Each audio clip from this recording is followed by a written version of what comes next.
ಪಶ್ಚಿಮ ಏಷ್ಯಾ ಸಂಘರ್ಷ ಶಮನಕ್ಕೆ ಭಾರತ ಸೇರಿದಂತೆ ವಿವಿಧ ಜಾಗತಿಕ ಶಕ್ತಿಗಳು ಪ್ರಯತ್ನಿಸುತ್ತಿದ್ದು, ಸೇನಾ ಕಾರ್ಯಾಚರಣೆಯ ವಿರುದ್ಧ ರಾಜನೈತಿಕ ಬದ್ಧತೆ ತೋರುತ್ತಿರುವ ಭಾರತದ ಬದ್ಧತೆ ಶ್ಲಾಘನೀಯ ಎಂದು Iran consul general Saeed Reza Mozayeb Motlagh ಹೇಳಿದ್ದಾರೆ.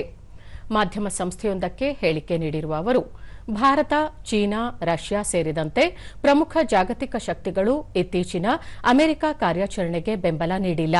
ಬದಲಿಗೆ ಪಶ್ಚಿಮ ಏಷ್ಯಾದಲ್ಲಿ ಹೆಚ್ಚುತ್ತಿರುವ ಸಂಘರ್ಷ ಶಮನಕ್ಕೆ ಹಾಗೂ ಶಾಂತಿ ಸ್ಥಾಪನೆಗೆ ಪ್ರಯತ್ನ ನಡೆಸುತ್ತಿವೆ.